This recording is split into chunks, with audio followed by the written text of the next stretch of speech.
3. The Mets went to the World Series. The first cell phone call was made. And Bellamy and Herman opened a specialty photography shop at 17 Warren Street, New York City. They had a simple philosophy. Be honest, treat people right, and they will come back. Thanks, Irving. Also, free candy. And it worked.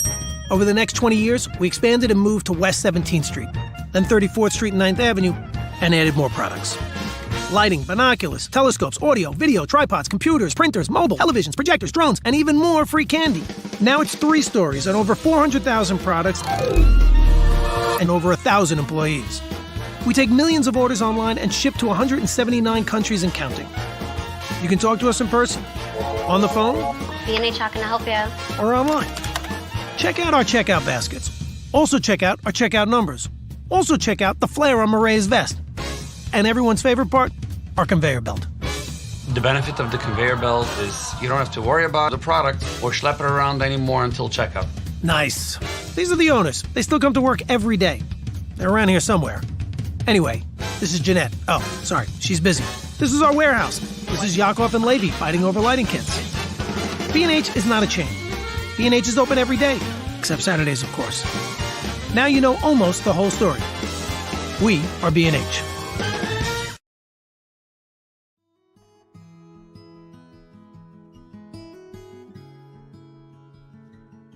The first conversation with my mom about NERFA was really exciting. I actually had just gone to speak with Ethan about volunteering. I went to my first conference. It was this amazing, intangible thing.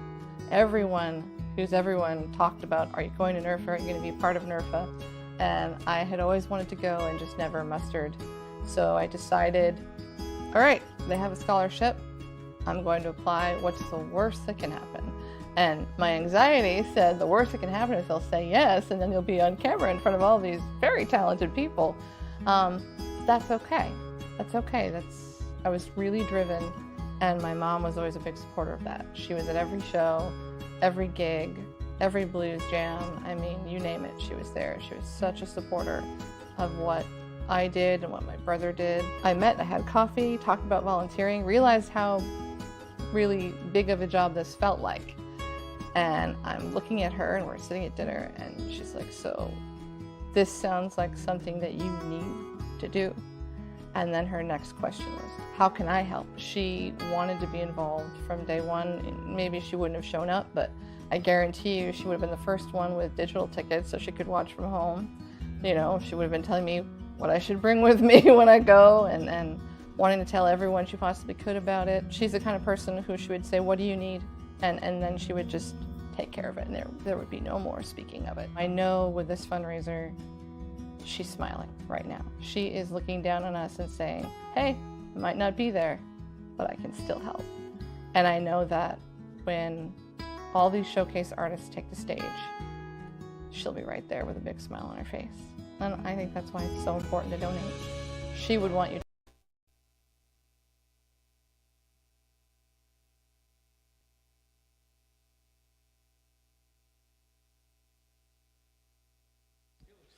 Alrighty, good morning, Northeast Regional Folk Alliance attendees, both in person and virtually. How's everybody doing this morning? All right, we hope that you had an excellent weekend. I am going to go ahead and pass the mic down and ask everybody to introduce themselves, say what their affiliation is with the board, and something that they do in the real world that connected them to music.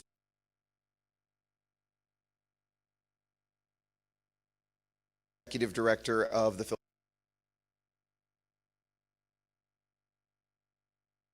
Philadelphia Folk Festival, and I am your board president. Matt Raymer from Philadelphia, mastering engineer for 23 years. Kimberly Sinclair. I live in Hampton, New Brunswick. I was born in Kentucky, so my blood is blue as in bluegrass. And then when I moved to the Maritimes, I realized that the Appalachian Mountain chain was the same music. In Kentucky, we called it a barn stomp, and in Nova Scotia, it's a kitchen party. And that's when I realized how universal music is. I'm Peter. Sorry. I'm the vice president, and I kind of forgot to say that. Sorry. I'm Peter Shaffron. I'm the newest member of the board. I have a company, River Spirit Music, that produces concerts mostly in the New York metropolitan area, and a company called Clive, which is live music, live streaming, and ticketing service. Oh, and I live in Westchester, New York. Hi, I'm Sarah Porter. I'm based in Ottawa, Canada. I'm the second newest board member as of about a year ago. And I run a company in Ottawa called Porter Music Management that does both management, artist consulting, and booking. Hi, I'm Barbara Schiller. I'm the board secretary. I'm from New Haven, Connecticut, past president of CT Folk, and a house concert host. I'm Dan Gottfried, he, him. I am the founder of the Voices in the Heights concert series in Brooklyn Heights, New York, and I am the treasurer of the NERFA Board. Hi, I'm Michael Kornfeld. I'm a past president of the NERFA Board. I serve on the Folk Alliance International Board as well. I live on Long Island, New York. I am president of the Folk Music Society of Huntington, a public relations and communications professional, and have an online magazine called AcousticMusicScene.com. And I do want to acknowledge that we do have one open board seat that we are looking to fill for a one-year term. So if you've had an interaction with us that lasted more than 5 minutes, it could be you. So stay tuned to your emails and or phones for us to harass you. But we are your NERFA Board of Directors. We are very, very pleased to have been able to have served you not just throughout the year, but especially this weekend, bringing everybody back together safely at the conference, and especially putting on such an exceptional hybrid event. I have had multiple messages from people that have been enjoying the virtual conference that have really, really said that it has been worthwhile, worth their time, worth their money, and that means so much to us. Also want to immensely thank our executive director, Ethan Scott Baird. Please stand up. Oh, wait. Okay, great. Perfect. As well as Aiden, Molly, Tim, and the entire staff. Want to thank our volunteers, and especially Pam Robinson, who has put in an immense amount of time and talent to get us here. And our past conference directors, Diane Tankel and Courtney Rodman. So what we want to do is just let you know some of the plans for the coming year with NERFA, as well as allow our treasurer to give just a quick report on kind of the state of the union and where we are, and then open things up to questions from the audience, as well as feedback on the weekend. As we announced previously, NERFA 2023 will take place here at the Berkeley Hotel, as well as the Stone Pony in Asbury Park, New Jersey. Now, because we were doing 2 years here, we really wanted to learn from the first year. So any feedback you have, positive or constructive criticism, we most definitely want to hear. There will be a survey that is going out within the next 2 weeks, and we hope that you will take a chance to fill it out. Those that fill it out are going to be entered into a drawing for some headphones and microphones and professional equipment, which we're very appreciative of from our sponsors at Sennheiser, B&H, Fishman, Artmenius, and Black Magic. So we are really, really, really especially happy to reward people for giving us their feedback, whatever it may be. NERFA is going to continue in the next year, the NERFA 365 model, where we will have programming that goes on throughout the year, not just here at our conference. That was something that we honestly had talked about and dreamed about before the pandemic, but it wasn't until we were forced to stay at home and find ways to build community apart that we were able to achieve that goal, having an incredible amount of time and talent that came from not just our board of directors and our staff, but also the community at large that really came together to embrace what we're doing. We have been, okay, we'll clap for that. We'll clap for that, thank you. In addition, there's a number of programs that we have been able to start that also have been dreams for a long time. If you are not listening, NERFA has not one but two types of podcasts that are currently available for your download and listening pleasure. One of which is a podcast version of our celebrated On the Griddle series. The other of which, and the other of which you should clap at this one, is our Wisdom of the Elders series that we have in podcast form. And after this at 12:30, we are going to have the Wisdom of the Elders panel right here in this room for those of you that are here, and right here on your screen for those of you that are watching at home. So we are going to continue with all of those programs in the coming year, and we are always looking to our community to see what your needs are. We are most certainly nothing without you, so knowing exactly what it is that we can do to help benefit the community, whether it's furthering a topic from a panel discussion this weekend, or maybe something that you had hoped to hear a little bit more about or learn a little bit more about that you were not able to do so here. So we would love to hear from you about that on those surveys. In addition to that, we are going to continue the Young Folk program, and we are looking to actually increase it in the coming year in what we are arranging to do. And we are looking to some of our colleagues at Folk Music Ontario with their Developing Artists program to try to really integrate opportunities for artists who are under 30 that are trying to start out in our community to make sure that they are getting the support that they need to succeed. So we will have more than just presentation opportunities for them, but real true mentoring, as well as having the opportunity to partake in the NERFA conference. Speaking of which, want to give a huge round of applause to all of our mentors, because I see a bunch of you up here and a bunch of you down there. Please give a round of applause for everyone that gave their time and talents this weekend. We are going to continue to provide opportunities for those in our community that have wonders and wisdom to share, to be able to get it out there throughout the community. So with that, what I would like to do is to go ahead and ask some of the members of our wonderful programming committee to talk a little bit about what it is that y'all have been up to in the past year, and maybe some things that you're going to be working on moving forward. As they stare at each other. Surprise!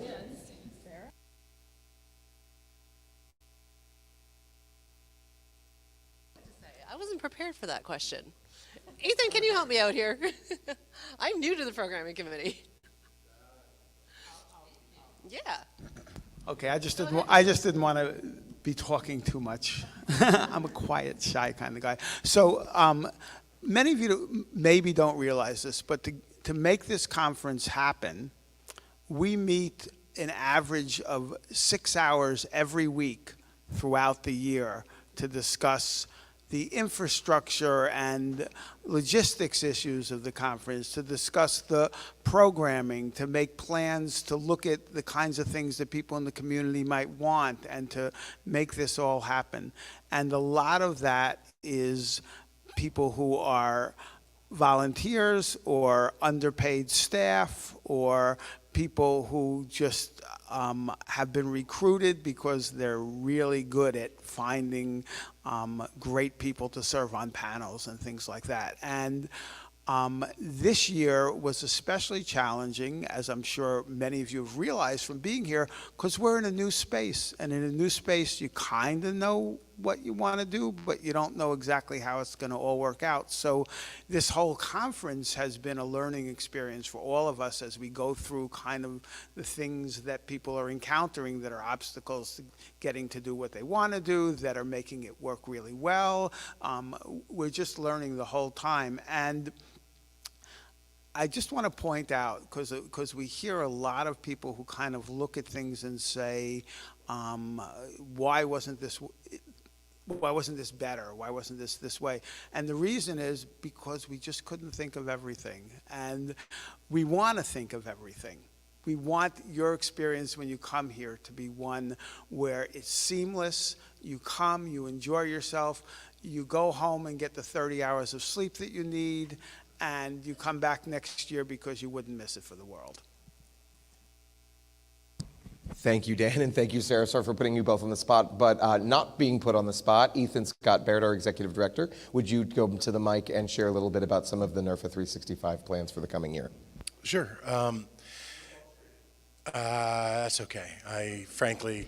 The disembodied voice is Ethan Scott Baird. I feel like I should hide behind the speaker now so no one can see me. The dream behind NERFA 365 was just the realization that what I knew being a musician and what I, yep. Okay. The benefit that I have is I can stand behind everyone and still be seen. So since you made me, here I am. The idea behind 365 really spurred from the idea that I knew as a musician and that I knew from working in venues, which is we don't need help 5 days a year. We need help all year. And coming up with a programming thing that worked in a way that an organization that just to be honest is underfunded could make sure that we could provide those services was about embracing things that frankly, if we think about our community, the first thing that comes to mind isn't the word technology. And it's usually not computers, but we needed to sort of look at what we could do to provide as much possible with as little money up front and without taking an army of people. As wonderful as volunteering is, you can't get volunteers in front of everyone from Ontario through the Maritimes down to DC 365 days a year. So the gestation of the idea was really how can we produce as much as possible with as little as possible. So the podcast has been running for just about 6 months. Weekly, every week, a different podcast. If you haven't listened to it, wisdom of the elders is really important, and we want to make sure we're not losing these voices, and so taking opportunities to record them and to make sure that those stories are captured, stories from people in the room. I know that there are at least a couple of people in here that have been part of that, and a couple of other people that I'm looking at you, Jay and Molly, would love to have you part of it in the not too distant future. We've got that going, we've got On the Griddle going, and we're going to continue looking at providing these ways to keep involved in the story and the community that makes up who we are. And for artists, opportunities to be seen and to get constructive criticism, can get constructive feedback to allow you to continue improving not just your art, but in how you are seen, and to make sure that you can progress your careers. For venues, we are reaching out far and wide to not just our old friends, but new friends, and saying, hey, we've got a lot of talent, we've got a lot of opportunity, and inviting them in. And I'm really happy that we had a number of new venues, both larger and smaller here. One of my favorites was One Broadway, which is a new organization from Lawrence, Massachusetts. And I'm from Massachusetts, so when I say that and I laugh a little bit, if you're from Massachusetts, you'll understand. That's not where most people think of as a folk mecca. But Aaron Tornberg, who started that program, is doing a remarkable job, and we were able to work with him and get scholarships to get 6 of his kids here who were amazing. And if you didn't see them, and you have a virtual ticket, for God's sake, please find a way to see them. It's really wonderful. So really, it's all about accessibility, what we're trying to do. I can't tell you the specifics about young folk. I can't tell you the specifics because, honestly, it's going to rely on the amount of money that we bring in. We've got a $10,000 matching grant. If we meet that, and I can look at a budget and say, all right, I can find seasoned artists and pair them up with younger artists for a 3-month mentoring session, I will absolutely do that, but I can't do that for free. So what we're doing is as much as we can with what we have. And as a community, if we can find a way to grow that, either through donations or through more involvement, we will continue growing and doing more and more and more. And that's about as long of a spiel as I'm comfortable with. So I'm going to hand the microphone back. And yeah, I'm mixing my words. Thank you, Ethan. And for those of you that are here in person, again, we had announced last night that the virtual components of the conference and the ability to go back and watch anything and everything that you may have missed, from the phenomenal showcases to each and every panel to this right here, right now, you are able to do for just a $25 add-on ticket. As we've kind of said at past NERFAs, there was always kind of that NERFA FOMO, that fear of missing out on that great panel or that great showcase, but now you no longer need to feel that because you can be in multiple places at once. You can go to the panel that you're actively in and know that you can go ahead and watch the two that you may have missed. Because I don't know about you, but so many times I've run into people in the hallways who've gone, oh my gosh, did you see that incredible panel? Carrie Estrin gave the most incredible piece of advice I've ever heard in my life. And I was like, well, what is it? They're like, oh, I have it written down. And I'm like, oh, well, but now you can go back and watch it. So we are really, really excited to have brought NERFA into the 21st century with having not just something that is hybrid and that's able for everybody that's here in person to enjoy, but also is fully accessible for those that could not be here for any of a number of reasons. And accessibility is something that has really become one of the silver linings of the pandemic. So now I want to pass things over to my Vice President, Ms. Kimberly Sinclair, to talk about marketing and communications and some of the things that we have done in the past year and some of the things we're looking to do in the year to come. Thank you. Thank you, Justin. The marketing and communications role this year was massive. And you were looking at one of the people behind it and the other lovely person, Molly, who is at the desk. So we ran as fast as we possibly could, and it was super fun. We encourage everybody to sign up to our newsletter because that is our primary means of communication. If you want to know about opportunities at NERFA, the newsletter is where you are going to find it. We don't always put it out on social media because we want people to get the news first on the newsletter. If you have signed up and it's not coming to your inbox, check your spam folder and also check your Gmail or whatever mail program you get, because I know there's a couple of folks that every time I send it out, it just bounces right back because their spam settings are too high. So I just wanted to flag that. If you're someone who's like, I have signed up and I'm never getting it, check that. And our newsletter, we have great engagement in our newsletter. So thanks to everybody who has signed up. And for those of you who would like to sign up, just go to our homepage, scroll down to the bottom, and it says sign up for newsletter. And it's the MailChimp, so we're all familiar with MailChimp.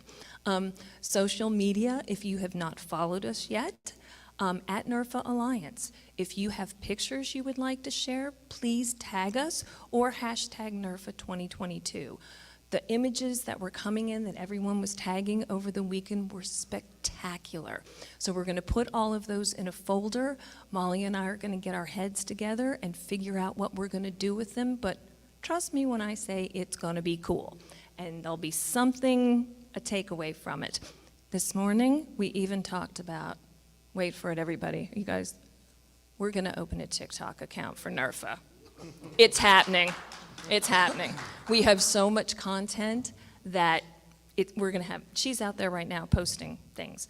For the, I just went blank. Oh, the NERFA Talk page. How many of you are members of the NERFA Talk page on Facebook? Amazing. That's where we are all having conversations. So like the NERFA Facebook page, when you go there, go to the NERFA Talk, because that's where you're going to meet your friends. We put out a lot of information there because that's our conversation. Just search for NERFA Talk in the search. Yeah, just, yeah. So I wanted to remind everybody that that's where the main conversations go, like if you were looking for a roommate, looking for someone to ride down with, bring your own food to the Stone Pony. Like these were things that people needed to know. About the survey, yes, we are going to put that together. I am very excited to get everyone's feedback. In my head, I have a list of things, so I'm sure you all do too. And we really appreciate you all helping us to make it better, because we're all in this community together. And so send us that. You will be in the drawing for a what? We are going to get from our sponsors some different headphones, microphones, and other goodies that we're going to give away. And Sennheiser specifically, And just so everybody knows, we're going to have one giveaway for everyone that attended in person and one giveaway for everyone attending virtually. So even if you joined us virtually, please, please, please take place in that survey because we want to give you goodies. Yeah. And so real quickly, the NERFA 365, we will integrate as much as possible online, and we would love your participation in that because that's super cool.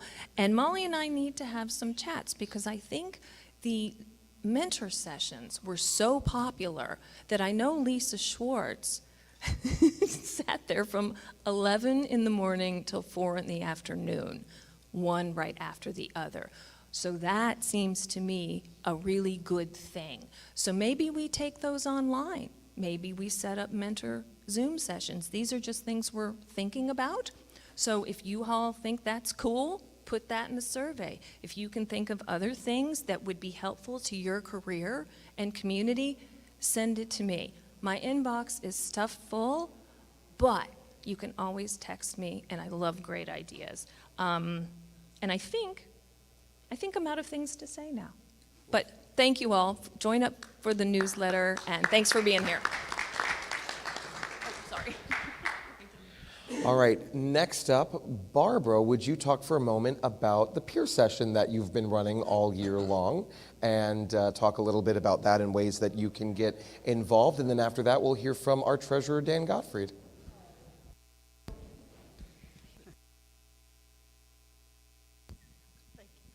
On the second Tuesday of every month at 8 p.m., Dan and I run a peer session. Not on? Closer. Thank you. On the second Tuesday of every month, Dan Gottfried and I run a peer session for small venue presenters, house concert hosts, and people who present in coffee houses or other small venues. And it's been very successful. Every month there's a varying number of people who attend. Some people have been regulars, and a lovely community has been formed. It's been especially fun to be here and to meet people in person who I've only seen with a little square around them.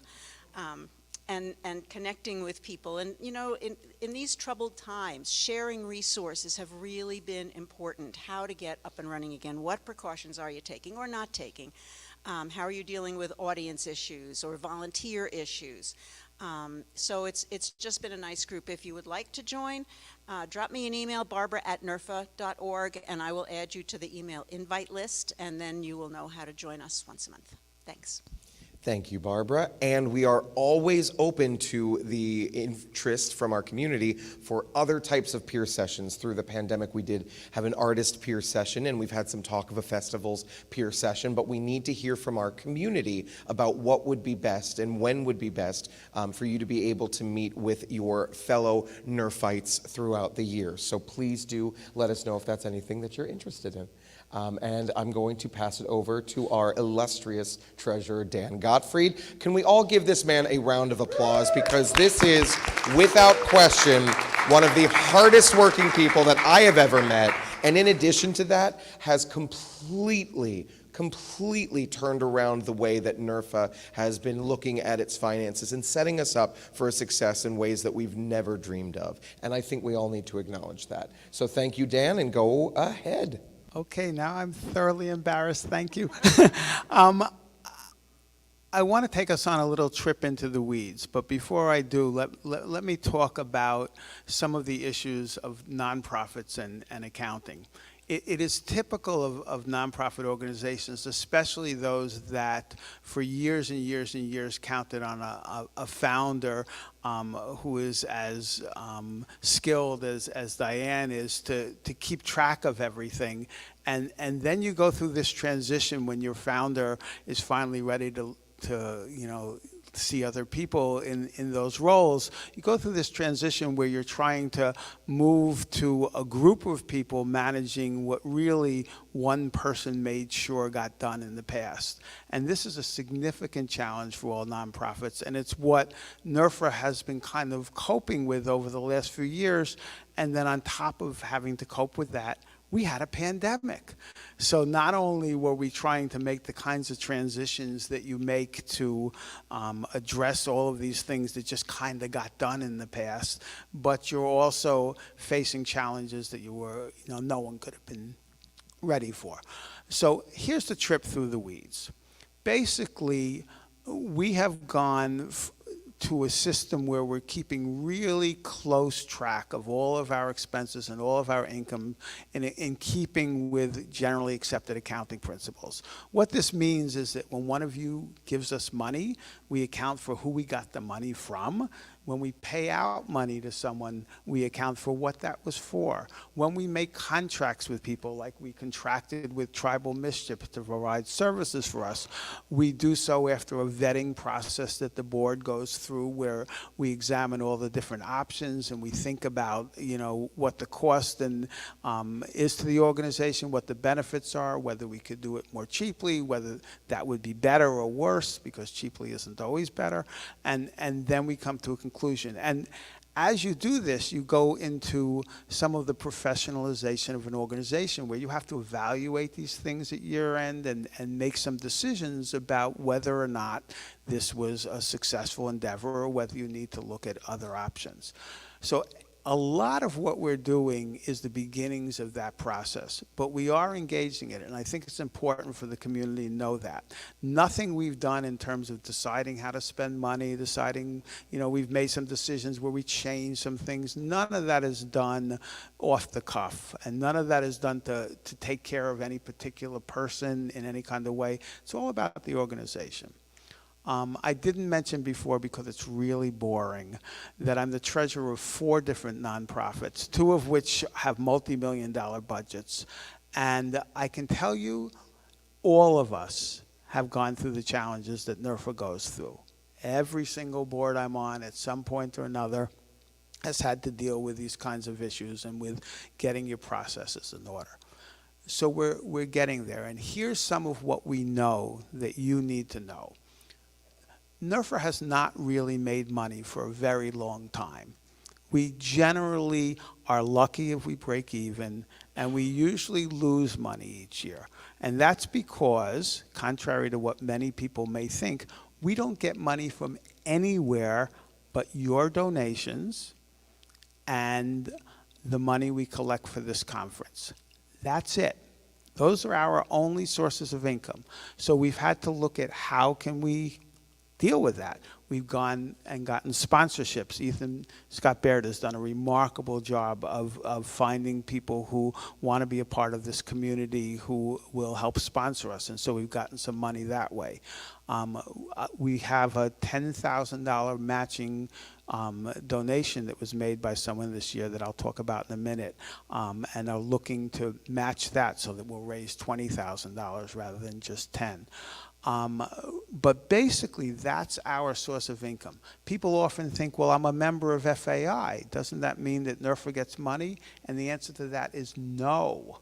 When you join FAI, unfortunately, that doesn't mean any income for us. We don't have our own membership. We are exploring, and have been over the last few years, applying for our own 501c3 and renegotiating our relationship with FAI in a way that will enable us to have our own membership system and to have some steady source of income in addition to what we charge for the conference and what we can collect in donations. The other thing that's often confusing in nonprofit organizations is everyone says, well, volunteers do everything.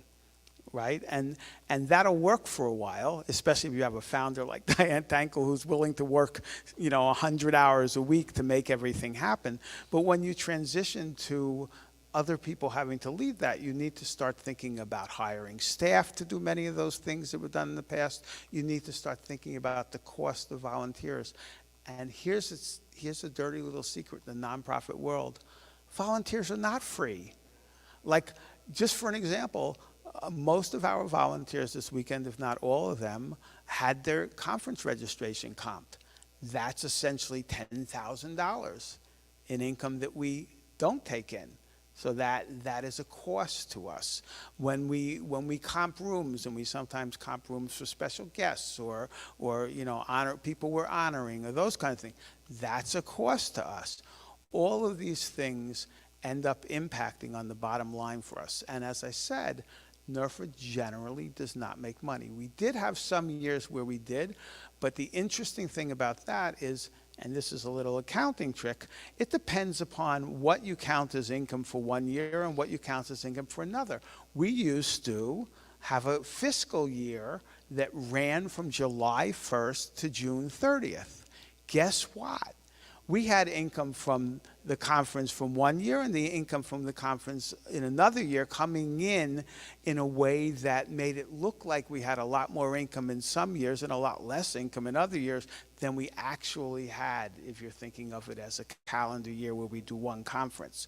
So we've switched over with your help. We had if you remember last year, we had our members vote on a change in our fiscal year to go from January to the end of December. That has helped so much, I can't even tell you. We now actually know pretty much what our costs are for a given year and what our income is for a given year. And what has that told us? It's told us that we need more money. And you know, we've had some, I don't follow Facebook a lot, so I'm not a big part of the NERFA talk thing. I apologize. But when I have glanced there, I've seen various concerns being raised about the transparency on our finances, and especially about our contract with Tribal Mischief, because they're the main people that we contract with to do a lot of things for us. The total outlay for both our executive director and 3 part-time people who work an average of 10 hours a week throughout the year, right, has been $50,000. That's the total that we pay out for all of the staff that makes everything happen here. And, you know, I mentioned before how often people meet a week, like 6 hours a week, that we just meet in planning this conference. That's a tiny, tiny piece of how much time is actually spent on making this happen. Like many nonprofits, we are in the embarrassing position of paying our executive director, who probably puts in an average of 40 to 50 hours a week a lot of times for NERFA. We pay him $15,000 a year. That's what we're paying our executive director. We do have a contract with this company, but that's not making him money. That's to pay the people that are supporting our operations, and we did it that way, so everyone is clear, because when we looked into the other options of what it would mean to hire volunteers, it was going to be so much more expensive for us, and we were going to get people with so much less expertise to do the job. And we spent time looking at this. I personally met with other organizations to discuss with them, you know, what are your costs? How do you manage this? Who does what? How many hours go into this? And what I discovered was that if NERFA was to pay for this, we were talking about hundreds of thousands of dollars in costs per year to make it happen. And how do I know that? I know that because I'm on other boards. And I know what it looks like to fully staff the kinds of things that we've been doing throughout the year. This year, NERFA 365, we've turned out 3 to 4 things every month for people to look at or participate in or do. All of that takes time, staff time, to make these things happen, to advertise them, to get the word out there, to get feedback out there, to respond to people's emails. All of that takes an immense amount of time, and we're paying people sad wages for these things. We are not doing what we need to do. Here's my final word on this, because I don't want to take too much time today, but I did want to explain a lot of this stuff. The final piece is that when you are trying to become a nonprofit that operates year-round, you face the problem of you have people who love the organization, people like Ethan Baird and Pam Robinson and other people here who do more volunteering time than anything else, time that we're not paying for.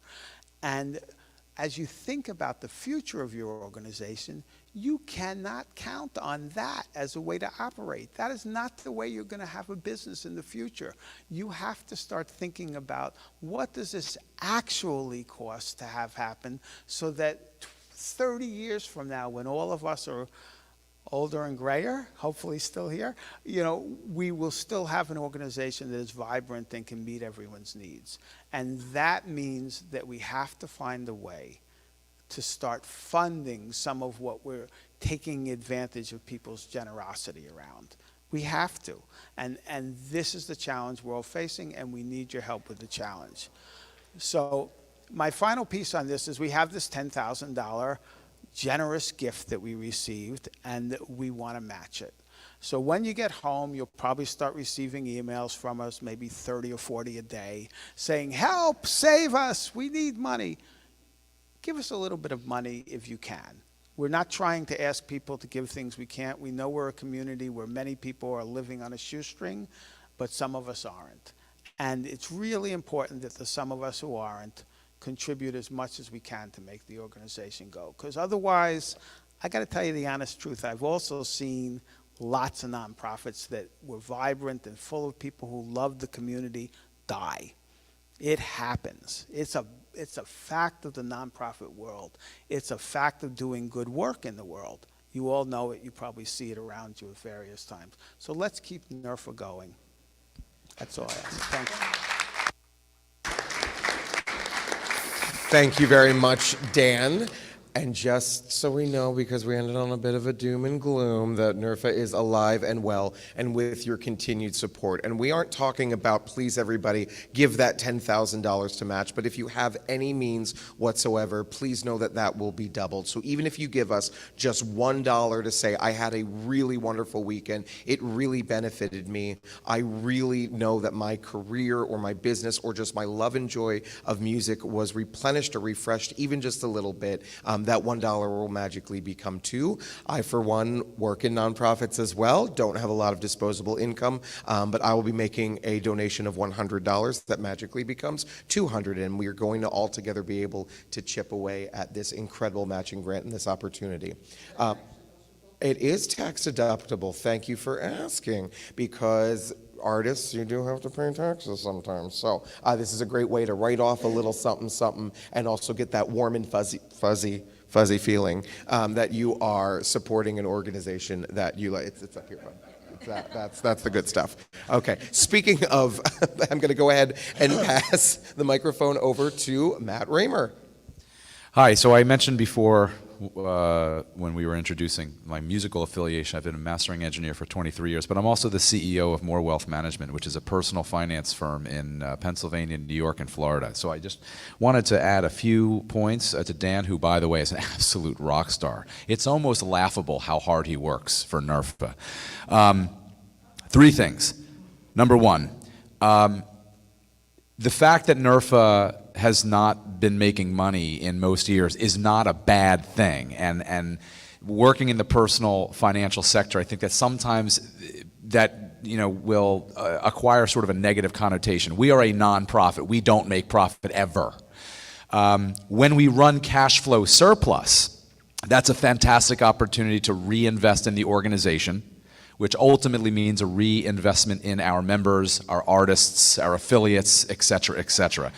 We want to run a cash flow surplus. There are a lot of things that we fantasize about doing, but I just wanted to be very, very clear. When we break even, that's fine. That means that we've paid for everything that we have set aside to do.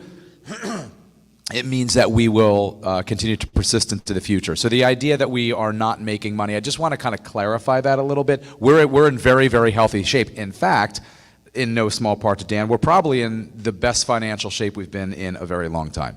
That's the first thing. The second thing is, Dan used the term accounting trick. That was facetious. There is no accounting trickery. Everything is done very much by the book. But in the nonprofit world, like in my world, I'm the CEO of a finance company. With this, we talk financial vocabulary every day. In the nonprofit world, there is often confusion, as Dan has said, between a calendar year and a fiscal year. My firm happens to run a fiscal year that is a calendar year because I'm a very simple person. Most nonprofits will try to align the two so that they have a fiscal year that is January through December, because where a lot of corporations' fiscal years are not a calendar year, if you're not a financier, the numbers can look confusing because your accounting year is not aligned with a calendar year. So with Dan's help, we are realigning so our fiscal year is in line with a calendar year, so that our numbers are, as they are always by the book, they're a little bit more, we'll say, common sense to the non-financier. But in so much as on camera, in a public setting, Dan used the word accounting tricks. It's not really, he was being facetious. We're trying to correct some common sense confusion, and that's an easy way to do it. Thank you for keeping me out of trouble. My license is at stake, my friend. I am a fiduciary. All right. And the third thing is that, as has been mentioned, we are moving to an independent nonprofit status. We are actually the second of the FAI regions that are doing this. NERFA is very, very big. From a mechanical standpoint, it makes more sense for us to be our own nonprofit instead of a subordinate nonprofit, but it's very, very much behind the scenes. Our affiliation with FAI, other than the mechanics and sort of the paperwork, is going to remain the same. In fact, unless you're sitting on the board or proactively working with us on this kind of thing, no members are really going to know. But because of the size of NERFA, it makes sense for us to be in our own 501c3 instead of sort of like a sub 501c3, which is not a financial term, but it's probably the best way to describe how most of the FAI affiliates are. But we are not the first one to do this. We're actually the second one to do this, even though we're the largest region. And mind I say also that FAI is completely behind this and is proactively going to assist us in this transition.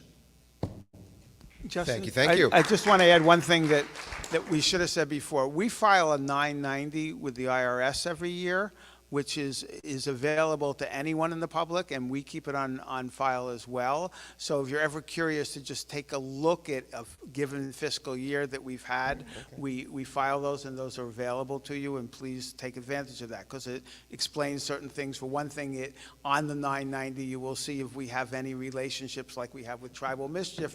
That money gets reported in a section of the 990 as part of money that anyone who's directly connected in an executive or board fashion has collected from the organization. So you'll see that on our 990. All right, thank you, Dan. So with our final 12 minutes, we are going to open things up for Q&A, questions, comments, concerns. What we need to ask is, because we are streaming this, we need you to use the microphone. So anyone that has a question, if you can go up and speak clearly into the mic. And to host our Q&A session, we have two directors who have not spoken yet. So our longest running board member and our newest board member will be hosting this Q&A. Michael and Peter, take it away. All right. Thanks. First, First thing, I want to acknowledge the fact that this is a whole new situation, and you guys have been, scrambling to see what works, and I thank you for that. I know how difficult it is to be in a new location. The Troubadour has moved 6 times in its existence, and you can't get things right, everything right, and I agree. I've got a whole list of stuff I'm going to put on the survey, but the one I think is most important is the communications of the board to the delegates on the procedures of the conference. Now, I fully understand how you want to be green. I'm the kind of guy that opens up all his junk mail and mines it for pieces of paper that are blank on one side that I can put in my printer. So I understand. But the program booklet was such a useful thing that, and everyone I've spoken to, I think something like that needs to be done. To have everything in one place. Which email was this information in? Where is the photo that I took of that thing? It's all in scattered places, and then you want to change it to add it to the schedule. It's terribly confusing. What else? I did take notes. A 3-by-6-inch screen is not big enough to hold all the information you need to see at the same time. A schedule where you have this going on in this column, this going on in this column, this going on all at once, and you can see, okay, I've got to go from here to here to here. It's very important. If you don't want to print the program out in hard copy, give us a PDF that we can print out ourselves. Now, I fully admit that I was expecting a program, a printed program, so I didn't pay a lot of attention to all the emails that came beforehand and say, oh, I just said, oh, I'm going to get that in the program book. There was no program book. So something like that is absolutely necessary. Mike, I'm going to cut you off Good. only because one question. Okay. I'll let you answer the question, Mike. Well, I'm not going to answer. We appreciate. I'm pretty obsessive about this. I totally agree with you. What a pain in the butt, that little itty-bitty screen, right? I think that we can think of some things to help with that. We're not going back to paper programs. It costs a fortune and it kills a ton of trees. But I agree with you. I think we need to think a little bit better about how to do something better than the 3x5 screen, maybe something that's here in the lobby, maybe a PDF for you to print out on your own. That's a clever idea. You're not the first person to say this. I'm with you. Yeah, just to add to that, because Mike and I have had many conversations over the weekend about this, and so what we tried to do in response to Mike's suggestion was put the PDF schedules on the NERFA Talk in downloadable form where anybody could print it prior to coming or just make it bigger on your phone. So in real time, we were trying to fix this problem. Unfortunately, we were already on the ground. So we learned. And all of the schedules, again, remember when I mentioned the newsletter? That's how important that newsletter was. We tried to send one out every single day. We sent all the schedules out prior to even hitting the ground.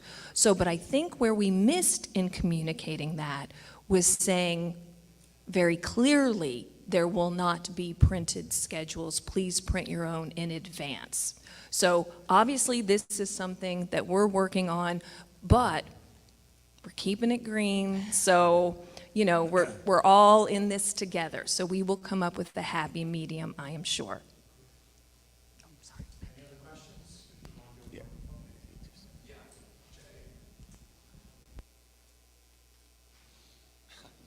Hi, great job, everybody.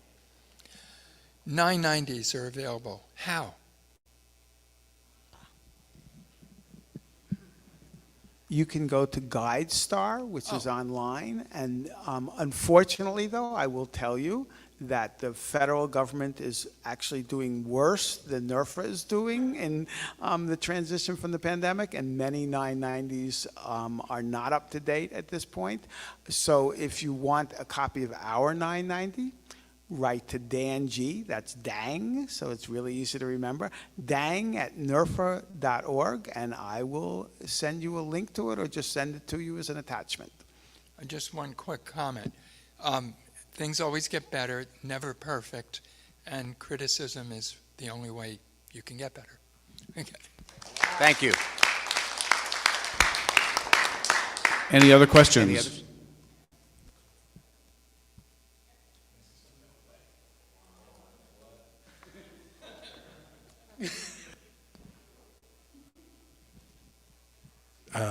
I know I'm not on camera. Hold on.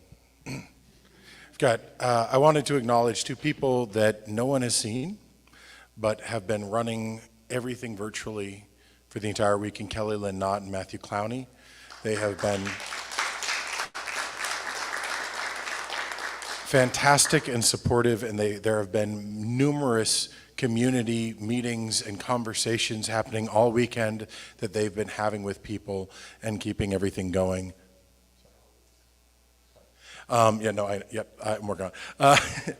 So there are a number of people that haven't been acknowledged, specifically Scott Wolfson, who is part of the redesign. We're no longer simply NERFA. We are NERFA.org. We are NERFAconference.org.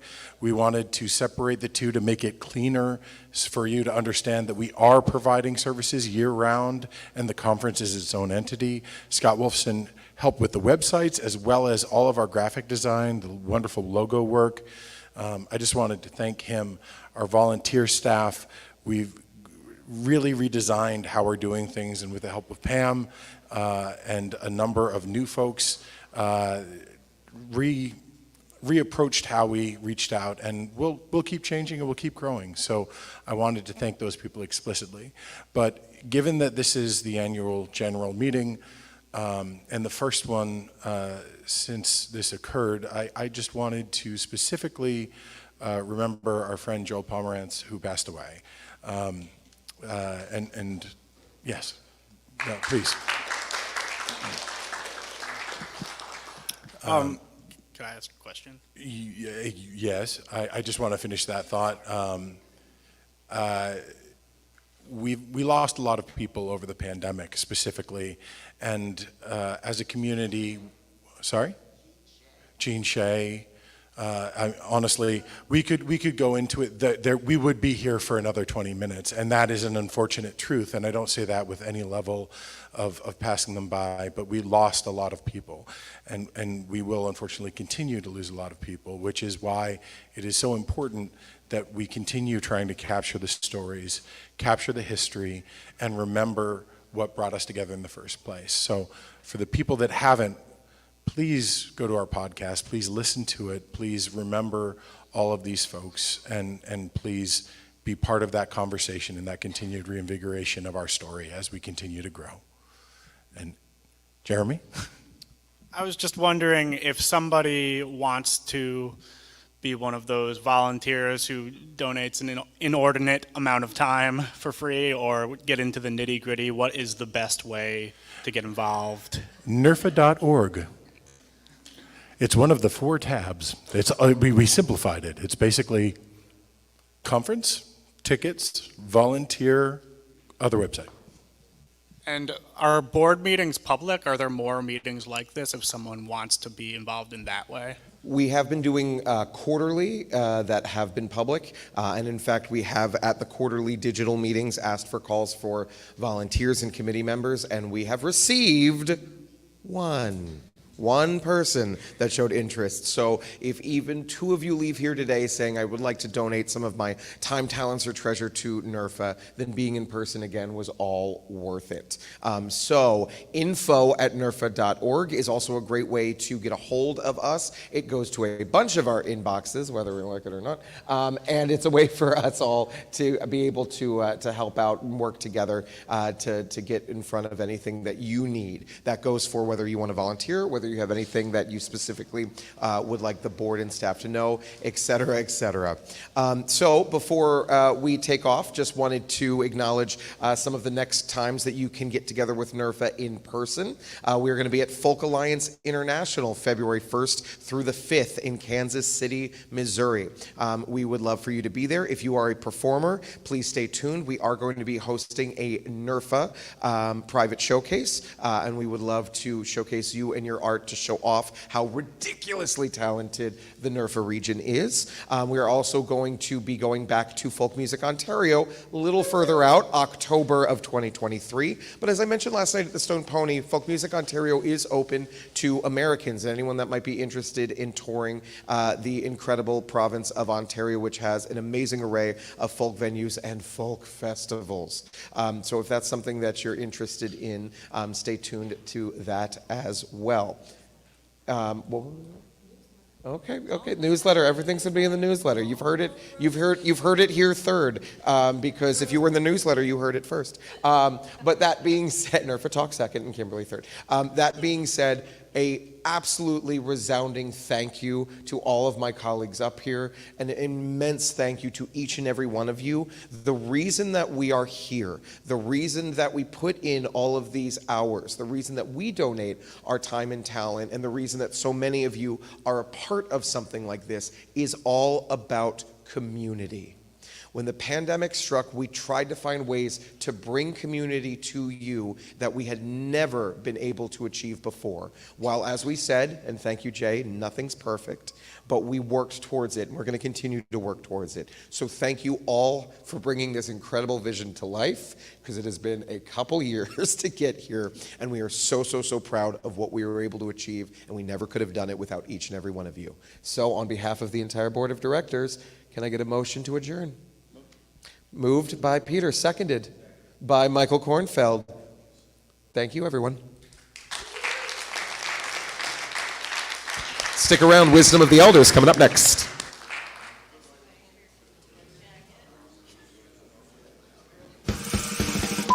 This is a brief history of B&H, everyone's favorite photo and video store. The year was 1973. The Mets went to the World Series. The first cell phone call was made.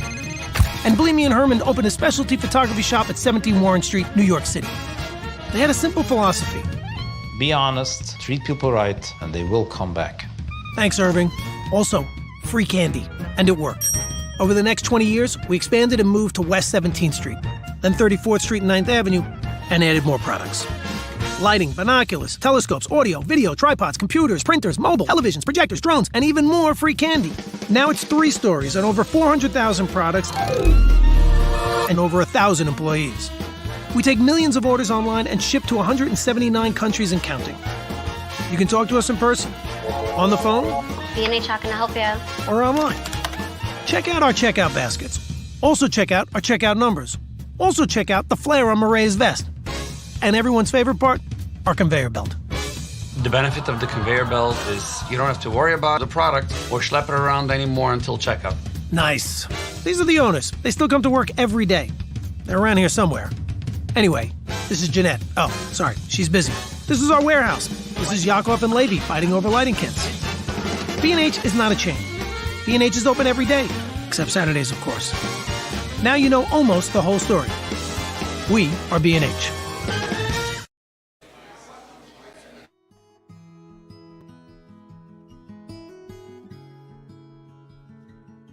The first conversation with my mom about NERFA was really exciting. I actually had just gone to speak with Ethan about volunteering. I went to my first conference. It was this amazing, intangible thing. Everyone talked about, are you going to NERFA? Are you going to be a part of NERFA? And I had always wanted to go and just never mustered. So I decided, all right, they have a scholarship. I'm going to apply. What's the worst that can happen? And my anxiety said the worst that can happen is they'll say yes, and then you'll be on camera in front of all these very talented people. That's okay. That's okay. I was really driven, and my mom was always a big supporter of that. She was at every show, every gig, every blues jam. I mean, you name it, she was there. She was such a supporter of what I did and what my brother did. I had coffee, talked about volunteering, realized how really big of a job this felt like. And I'm looking at her and we're sitting at dinner and she's like, so this sounds like something that you need to do. And then her next question was, how can I help? She wanted to be involved from day one. Maybe she wouldn't have shown up, but I guarantee you she would have been the first one with digital tickets so she could watch from home. You know, she would have been telling me what I should bring with me when I go and wanting to tell everyone she possibly could about it. She's the kind of person who she would say, what do you need? And then she would just take care of it, and there would be no more speaking of it. I know with this fundraiser, she's smiling right now. She is looking down on us and saying, hey, I might not be there, but I can still help. And I know that when all these showcase artists take the stage, she'll be right there with a big smile on her face. And I think that's why it's so important to donate. She would want you to, and she's a big reason why I'm doing what I do, why I'm volunteering, and why I'm so involved with the scene. It's a lot to do with her. And my mom used to say something that I still say every day, and she said, if you have enough, then you have enough to share. And I always think of that. So this would be a very big deal for her, and I'm really glad that both her and I are involved.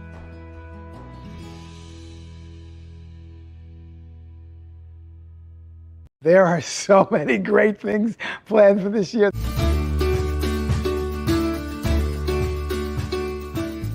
Hi, I'm Dan Gottfried. I'm the treasurer of NERFA, the founder of Voices in the Heights. I'm a lover of music for my whole life. I spent the day today at the hotel where the conference is going to be held. This is a beautiful place. Wait until you come and stand out on the patio and look at the ocean in the distance. You will feel like you have been rescued from a desert island where you've been living the last few years. There are so many wonderful spaces in here. I was just imagining all the jams that could take place and all the wonderful conversations and laughter and all the things we've been missing. The thing I have missed the most is spontaneous music. Just the music that arises from being together, the jamming, the listening to people late at night, the wandering the halls and discovering someone who I haven't heard before. That and the great food at the restaurants here in Asbury Park and the opportunity to walk on the boardwalk at night. There are just so many wonderful things coming up. The panels are going to blow you away. I can't wait for them. There's so many things I feel like I'm going to learn at this conference. I'm really looking forward to the regional showcases. They're highlighted for a particular area because I don't always get all over the country, even though I would like to. I'm also really, really looking forward to just this new place. I think that this is people are just gonna feel differently being here. The sea air, the beautiful landscapes all around, the nature of this town, which has had so much music for so many years. I just can't wait to be here for a whole weekend.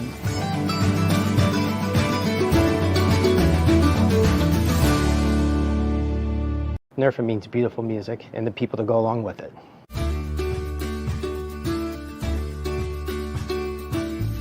B&H is mostly known for cameras and video, like what we're recording on now, and may not be as well known in the audio and pro audio sections. It means interacting with people on that level to show off what is new and exciting in the technology side to help people bring their music out to the masses. I can see the community, I can see the love that people have for their craft and for the music, for other people's music, and that togetherness for a similar like-mindedness as far as good art and enjoyment of music. It's a beautiful thing. So I'm most excited to see people in person instead of on a little tiny screen like this, and actually seeing them in real 3D in life, beautiful life.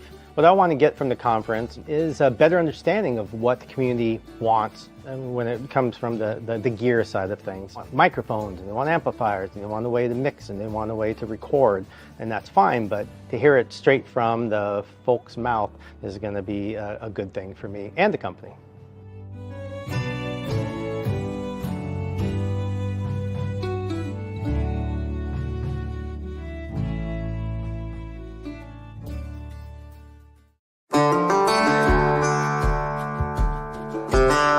Welcome to the Berkeley Hotel. We're here in Asbury Park, New Jersey. Something I'm very excited about. Never really thought I would see the day. I'm Dan Whitener. I've been serving on the NERFA Board for 3 years and recently stepped away to spend a little bit more time touring and raising my kid. But it's just a wonderful organization to work with, and these 3 years have really been some of the most pivotal and momentous in the organization's history. This is just one thing to point to be proud of, just the fact that we're able to come back and have our first in-person physical conference in a couple of years, having to cancel, and then a great pivot to doing the virtual thing, which shout out to everybody involved. I guess I'll pat myself on the back there too. The virtual thing was great, but you can't beat in person, and I'm biased because I live in New Jersey, but you really can't beat New Jersey as a music state. And when it comes to Asbury Park, it's just a place with a whole lot of history, a lot of folk music history. We've got such great venues here. We've got the freaky looking clown from Nick's Wonder Bar just down the way, and the fabulous Stone Pony as well. So it's just a great place for folks to come and play our kind of music, play folk music. It's wonderfully central to our region, I think, and immensely accessible. So folks from as far south as DC and as far north as the Maritimes and beyond should be able to get here without too much trouble, depending on whether there's beach traffic. But since it's November, I don't think that'll be a problem. So please come on down, folks. I'm so very excited to meet you here and show you everything that New Jersey has to offer, and NERFA.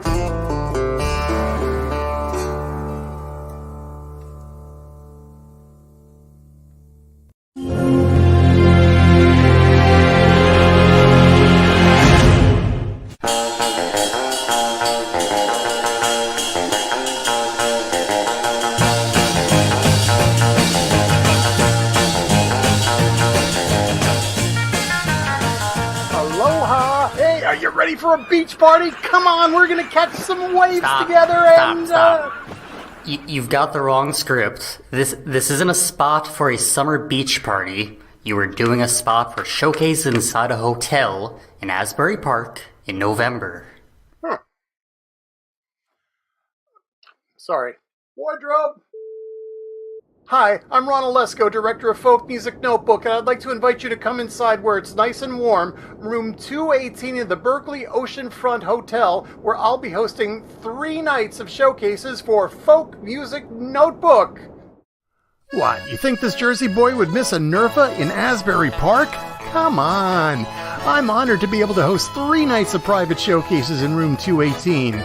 Folk Music Notebook's Down the Shore showcases, featuring many of the artists that you hear daily on folkmusicnotebook.com. Stop by room 218 Thursday, Friday, and Saturday nights from 10 p.m. to 2 a.m. to sample some of the finest folk from our amazing folk community.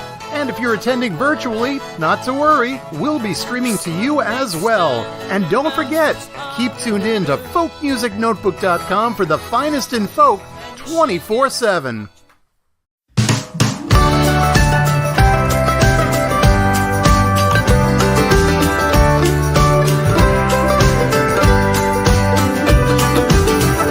Drove home past the old town park,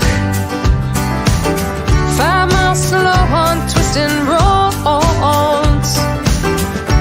Every time I hit a bend, it looked like the road would end. I gripped the wheel and I took my time. Felt like the night would last forever. I'd waited 18 years to leave, but now I wish the time would freeze. I thought, I don't know how this growing up goes.